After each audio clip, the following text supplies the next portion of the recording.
Okay, welcome everyone to Mazecast number whatever. Number one.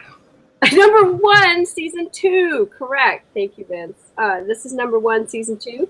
And since we're opening a new season, we thought we would just take a moment to reflect on the past season, look at what's ahead, and ask some of the burning questions that our loyal Mazecast viewers have had. And especially for 2 of the founders of Mazecast, Vince, who is here already, Vincent Watkin, and Alex, who is supposed to be joining us, and we hopefully will see him popping in as soon as possible. All right, so we have been collecting all these burning questions from our viewers. I have a number of them here that I have organized, and we'll just get started right into that. However, before that, I do have a drink pairing for this evening. It's a gin and tonic. The purported reason is that it seems like a journalist kind of a drink, and I'm doing an interview tonight. The real reason is that I like to drink gin and tonics, and that's what I had. So everyone pause, get your gin and tonic. I prefer Tanqueray and Canada Dry brand, being a Royal Canadian. Okay. Here's our first question for our Mazecast Ask Vince and Alex. And this is from Bowling Pin 11. Because all the, Maze fans tend to be introverted, no one wants to use their real name. So the question is, how did Mazecast get started? And did you ever think you would still be doing it a year later? I think it's still up in the air week to week whether we're still going to be doing Mazecast. Mazecast got started, I think, because another group of friends I have. Are you hearing a lot of static? No. Oh, I was picking up something. Another group of friends I had, we just sort of discovered this Hangout on air thing, and we'd been playing with it a lot. Like, it's really not that great of a tool when you look at it. Like, what it really allows you to do is make low-quality videos unedited that no one wants to watch and put them directly on YouTube. But we were having a lot of fun with it. And it was actually in the midst of that series, which is called Suggestcast. And you can search that out and find it. It still exists. And the point of that thing was we were suggesting works to each other that it would be culturally relevant for us to be familiar with, essentially, something like that. And one of the first things I recommended was Maze, and we all started looking at Maze, and then the week that I recommended that, I discovered The Abyss, and then it kind of took off from there, me being obsessed with Maze again. And so I was not one of the first people involved with The Abyss. Alex was already there. Greg was already there. Andrew was already there. But I wanted to try to help foster a community there as much as I could. I didn't figure that I was going to be, I think I said early on, I'm not going to be the person who solves Maze, but anything I can do to contribute. And I figured if you can keep people having fun and being involved with it, it's more likely other people will get involved. And the more people you have involved, the more likely it is to be solved. So one of the things we decided to do was do this podcast about Maze. And at the beginning, I don't think we would have anticipated that we would have still been doing that a year later. But I'm not really sure because we've never had an endpoint in sight. I think there was probably a point when we were ridiculously optimistic, when we would have thought, oh, we're going to have this all solved and figured out a year from now. So maybe then. But well, it's 75 now. That's pretty good. Yeah, I mean, it went up a lot as far as the Abyss meter goes. Right. I'm incredibly pessimistic about how much we've actually solved in this thing. Okay. Well, that leads me to a question that's kind of related. So we'll go to that one. This question is from Red Herring. And Red Herring says, this is for Watkin and SP, obviously an Abyssian, and he says, you have been a major presence on the Abyss, but recently I've noticed a gradual increase in cynicism and sense of despair or apathy, and a gradual decrease in solutions being posted. What is going on? Yeah, I don't know whether those two things are related necessarily. Maybe they are. Yeah, probably. I mean, the reduction in posting solutions, I mean, that's as simple as just not having more solutions to post.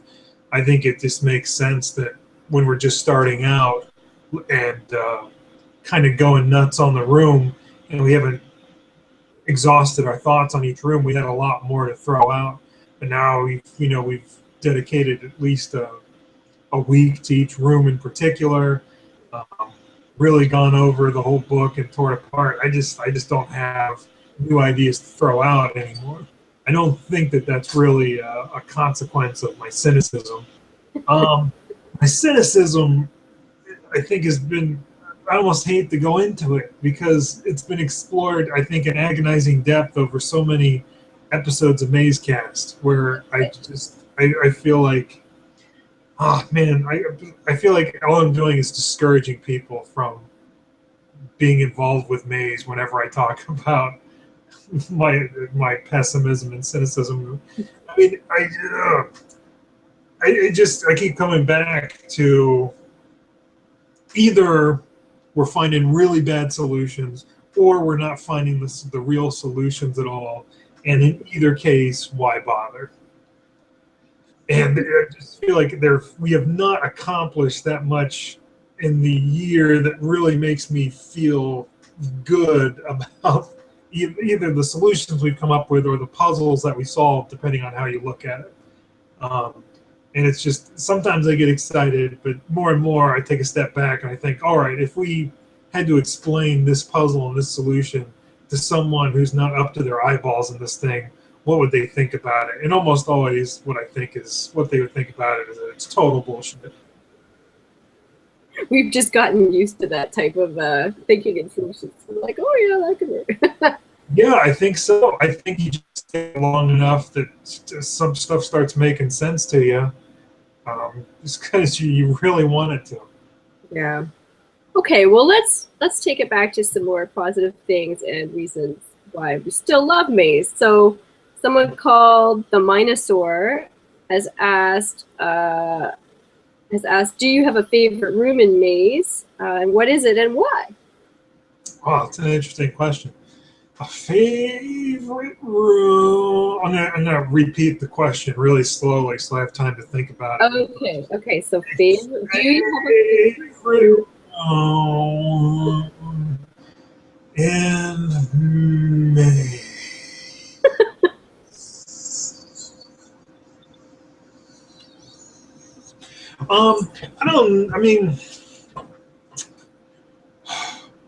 I guess in terms of puzzle construction. Yeah, you can have categories.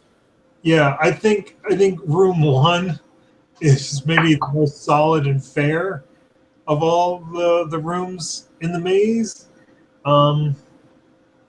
Yeah, I mean, it's one where I do think we've done a pretty good job of figuring out what's going on in there beyond just the initial solution of, hey, Fable's not mentioned in the text directly or as an anagram.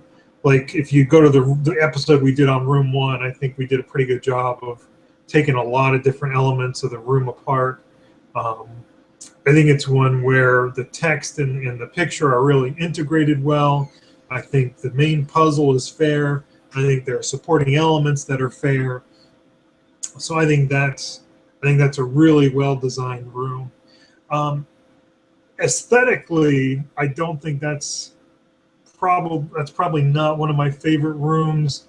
I mean, maybe, well, it's not bad. It doesn't have the sort of creepiness that I like, or it's not as, I don't know which room I would pick in terms of, I think, best capturing the aesthetics of Maze, but I really like room 4 and room 8 as I think those are maybe the best examples of rooms that are just full of a bunch of objects laying around, and yet when you see them, they get the wheels turning already, and it just feels, it just has the look of a puzzle or something really inexplicable and strange going on, even when you can't really figure out what it is or define the puzzle at all.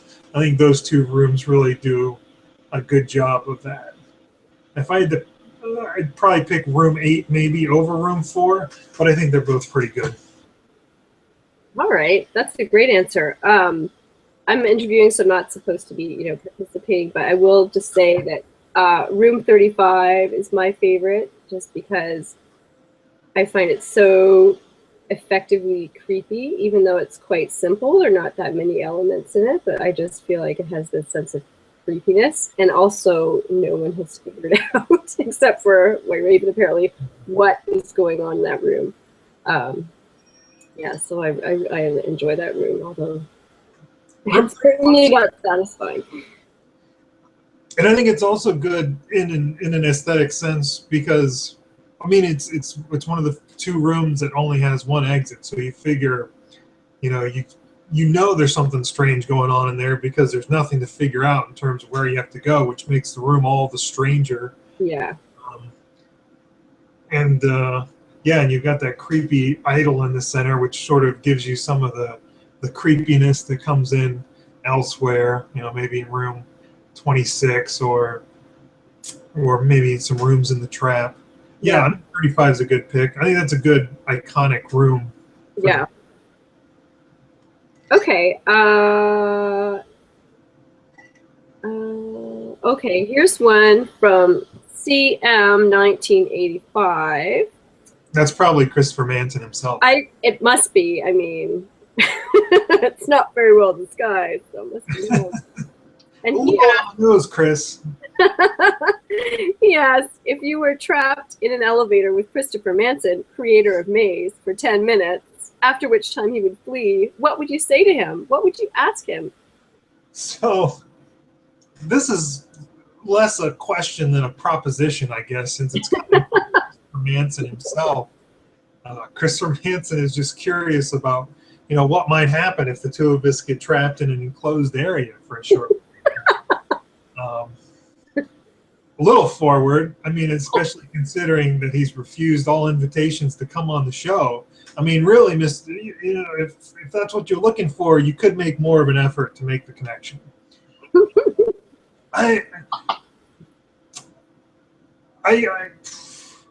It's hard to say what I would say to Christopher Manson if I could have a conversation with him. I mean, I don't know how tired he is of talking about Maze.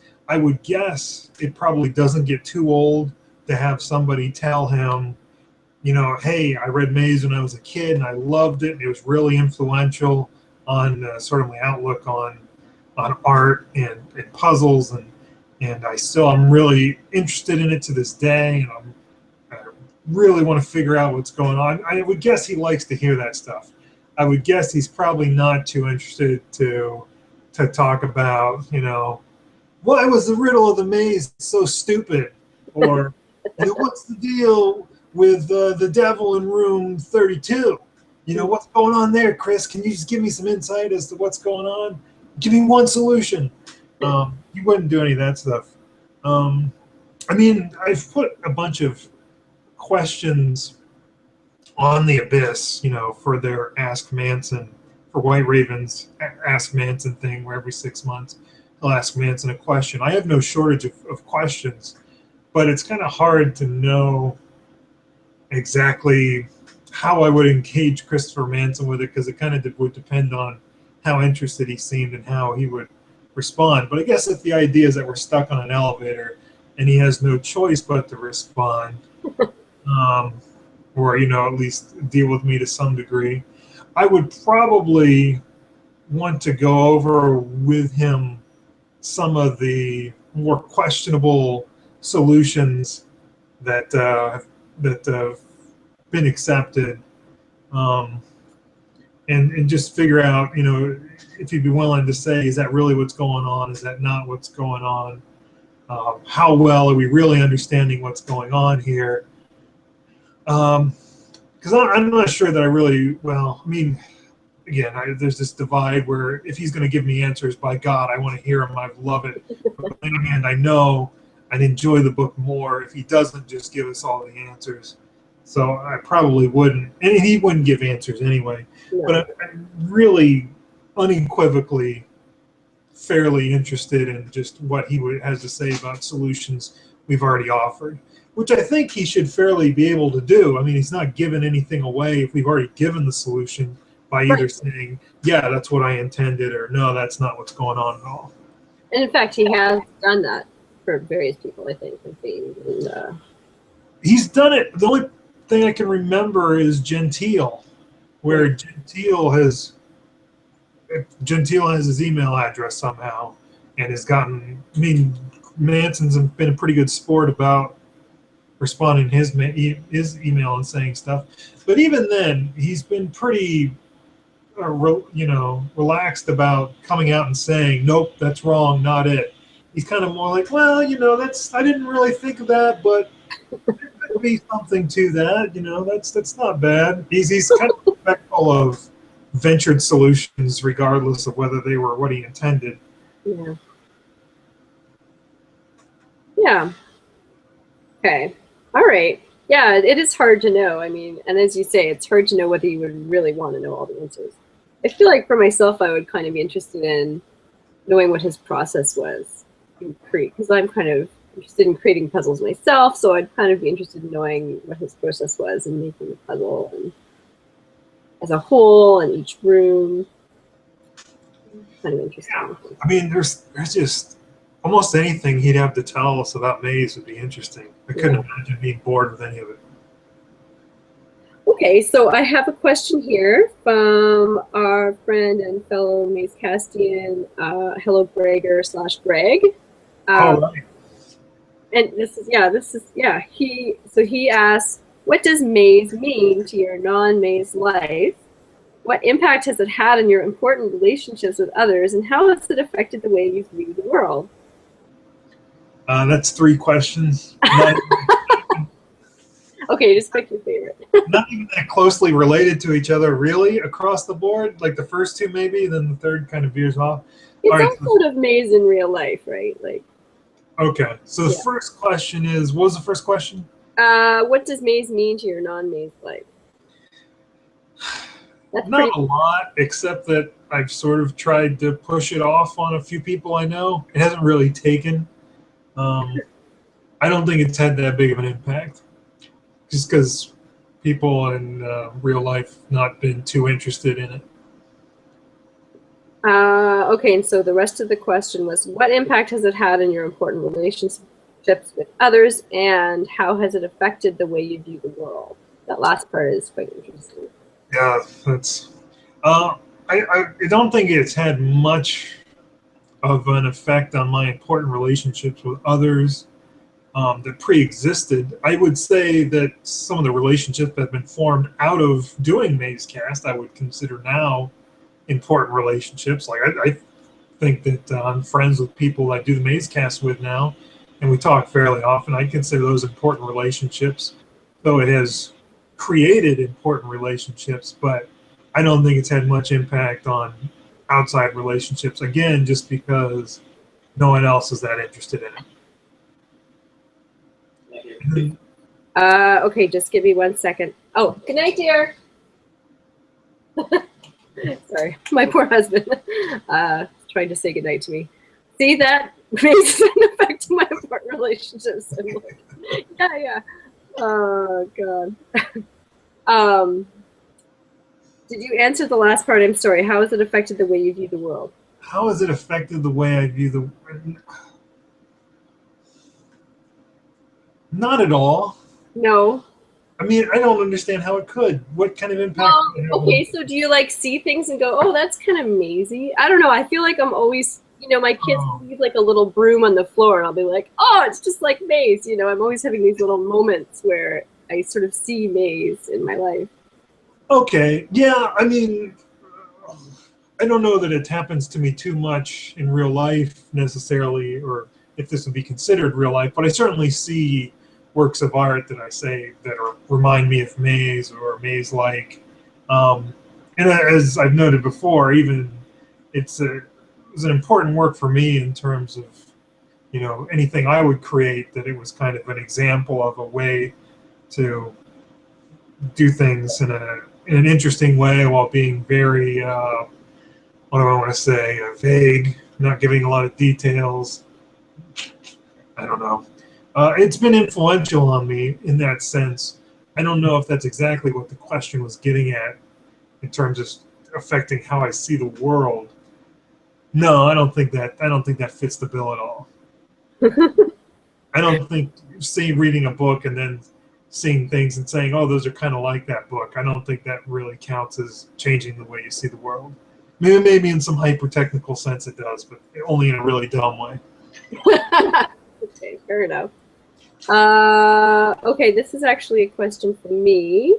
What other puzzles and puzzle-type activities do you engage in, and do you have any recommendations? I like to do room escape games. In fact, we have something we've been trying to start up here and failing every time we've tried, is to take the Mazecast crew and do essentially like a let's play of a room escape game online.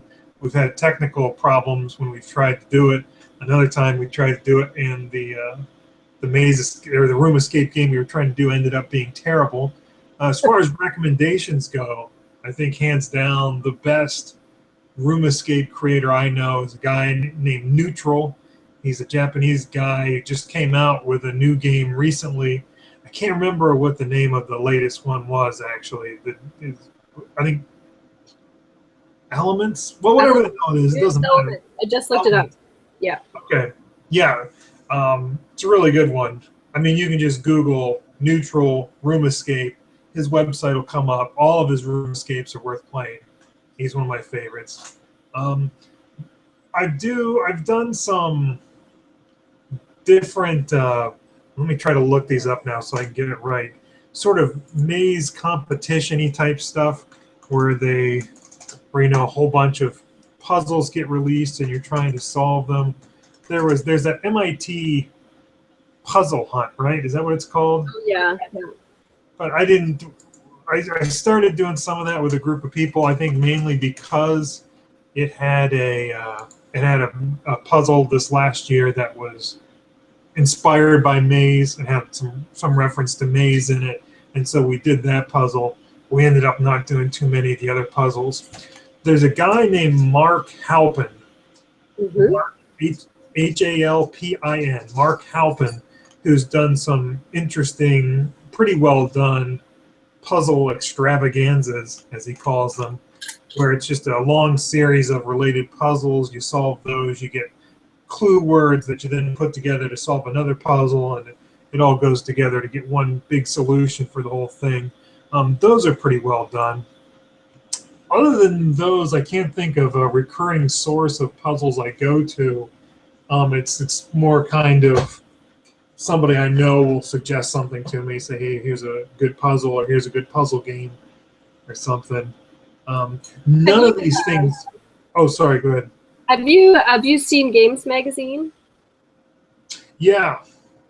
It's actually pretty good. Like, it has a pretty wide variety of puzzles, and they're quite challenging. Like, it's not sort of the usual all Sudoku sort of all the time kind of thing. They have my parents had a subscription to games when I was a kid, and I think at the time I was too young to really get most of it. But I remember liking to look through it. I got Games Magazine from the library recently just to check out and see if it was still good and what it was like. And it looked pretty good, but it's hard to do most of the puzzles without writing in the book. Exactly. So I got it from the library, but I couldn't write in the book. So I was kind of looking at it. It's like, oh, that puzzle looks neat. You do it. And then I just took it back. But the thing is, none of these puzzles are really anything like Maze. No. And I think people who are big into maze construction and these maze competitions, who are big into, I say maze, I meant puzzle construction, puzzle competitions, who are big on puzzles, are not too interested in maze, even though a lot of them encountered it at some point in their lives and they think it's really neat and they really enjoyed it. They're really not interested in sitting down and doing what they're doing, and I can understand why not. But I wish they would. You know, I think there's a lot of brain power out there that could be helpful to us, but I think they're just too put off by the arbitrary and impossible puzzles that are in there. Yeah, the sense of fairness that you were talking about, or the feeling that, a lot of the stuff in there is not necessarily playing by some kind of internal fair logic that you're used to if you're used to doing other kinds of puzzles. Well, I mean, the contest solutions themselves, no one solved it. I mean, that just doesn't really happen with. I mean, and the internet didn't exist then, and who knows how many people were really trying towards the competition, but that just doesn't happen now. I mean, you can release a puzzle that is completely unfair, and somebody's still going to solve it, just because there's going to be a million lunatics like busting their ass trying to figure it out. But I don't think maze is solvable even by those standards. Like, no one would have ever solved the thing, right? And so people look at that and it's like, oh, that it's hard then to convince them to keep going. And then some of them are willing to take a look and they go to the abyss and they look at some of the stuff we've got there. It's like, well, thanks a lot. Have fun with your maze. That's kind of been my experience with trying to get people on the team. Yeah. I don't know. I feel like part of the reason it's so compelling is just that you have to bring lots of things to bear, knowledge of literature but also puzzling mindset, and also, the ability to kind of infer and be comfortable with things that aren't quite, clear cut. Yeah. And just I think there's something to be said for an unsolvable puzzle, actually. Yeah. I don't think maze is like any of those other sorts of puzzles we were just talking about.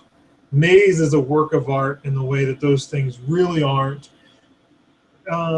Room escape games, I guess, would probably come closest. And I don't want to draw a hard line like these things are art and these things are not. I mean, I'm sure they're works of art to some degree, but maze is a work of art in the way that they're not. And I mean, reading maze over and over and thinking about things and trying to figure out the puzzles is less like solving a cryptic crossword puzzle than it is, say, I don't know, reading your favorite novel and trying to figure out, what exactly did the author mean by this passage? What exactly is this character thinking here? What is the relationship? In that you can kind of get good reason to think one thing or another, and you might be able to build up an argument to approach an answer, but that's all you can do is kind of just keep approaching a solution there. You don't actually solve these things, or at least that's one view of maze. I know that it's at least up for debate whether we're actually solving anything in it or not.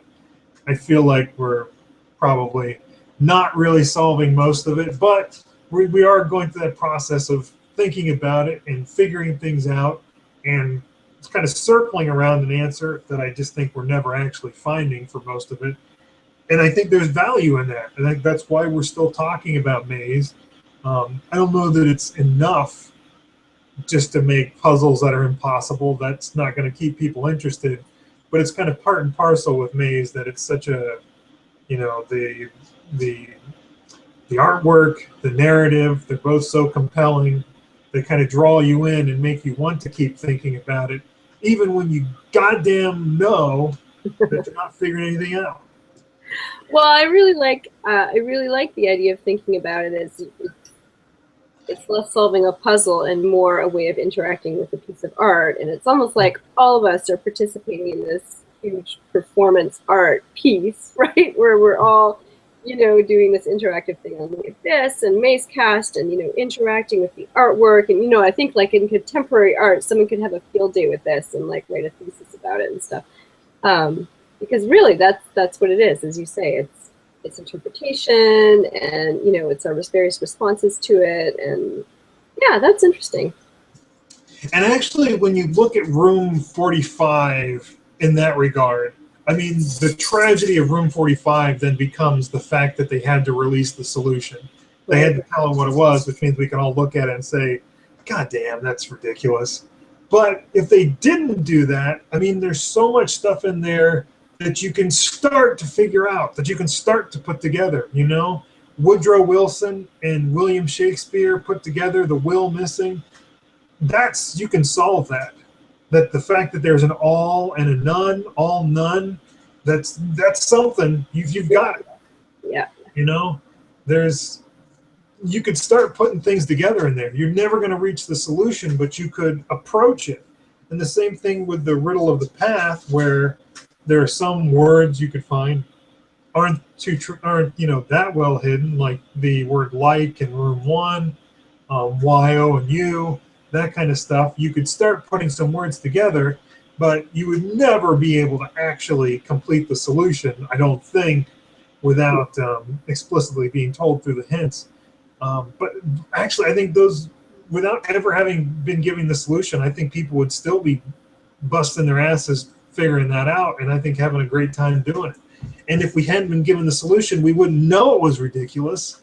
So we wouldn't have to have this like cynicism about whether the puzzles are ridiculous. We would just know that they're extremely hard.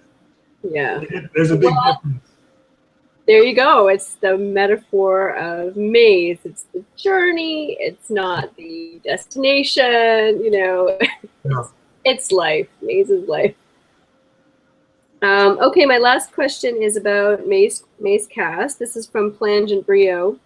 What other things do you plan to do, or would you like to do on the Mazecast site or on these podcasts? What does the future look like for Mazecast, and are there plans for a MazeCon anytime soon? MazeCon. Yeah, 3 of us are going to get together in my basement. Mazecast, what are we going to... Here's the funny thing, and we may have said this explicitly on the last show, or I may have just said it 100 times after that.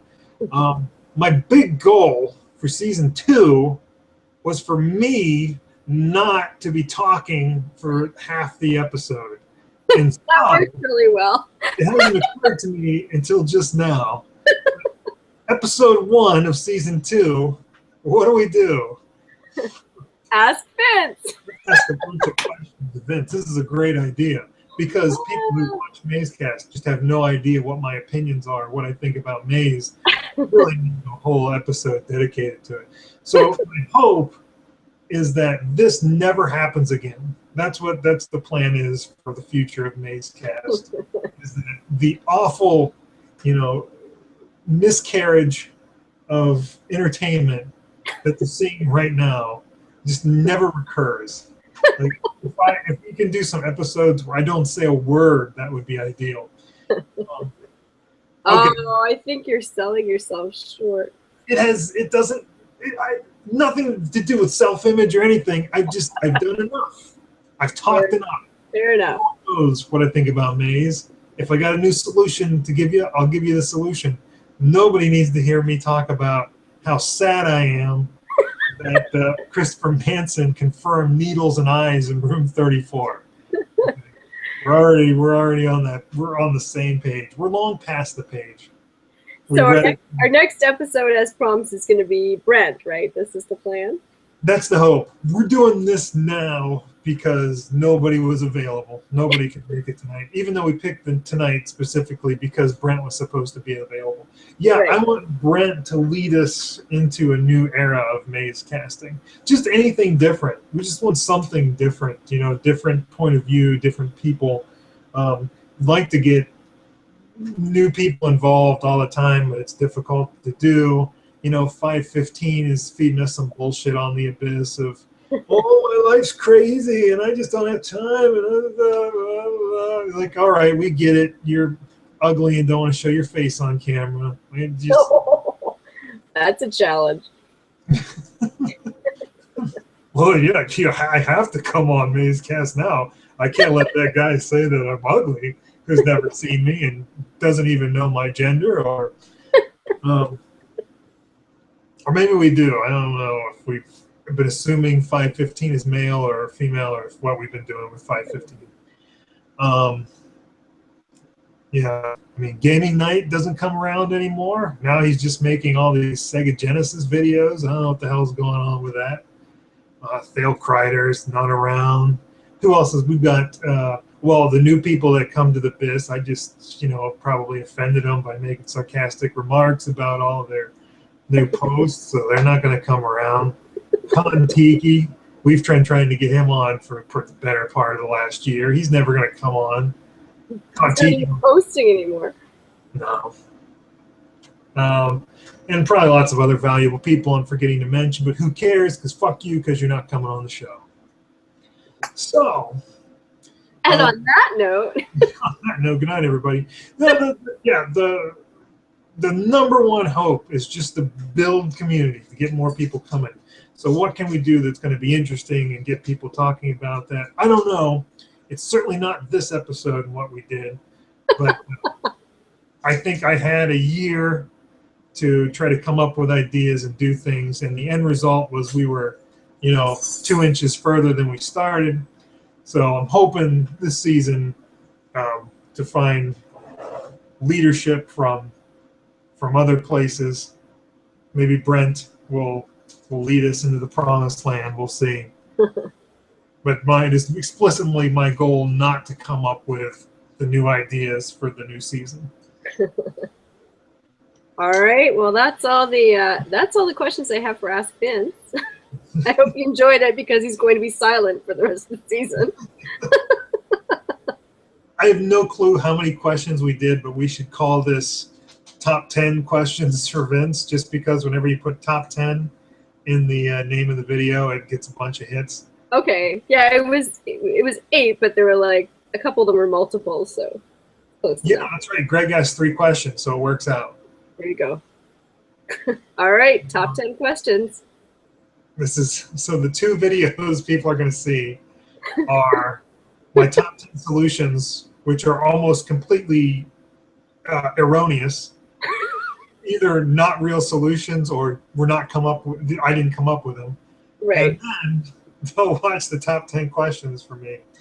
I'm going to try to explain why this is the worst episode we've ever done. We shouldn't have done it, and it was my number one goal not to do it. So if this is the second episode of Mazecast you've ever seen, or the first, I'm so sorry. And maybe watch the episode we did about Room 24. That was a pretty good one. Maybe watch the first one. There's some good stuff here and there. Just don't give up. It's not all like this. I mean, it's all more like this than it should be, but there's better stuff. And I looked a lot better too before I had my surgery and came back. I just aged like 15 years when that happened. I had to look at those first Mazecast. I wasn't that hard to look at. Now I'm oh my God. really old, sad All man. with the episode of Vincent putting himself down. Jesus. Oh man, what a downer. All right. This has been Sarah Goodchild reporting for Mazecast on this fabulous episode of Top 10 Questions for Vince. Good night.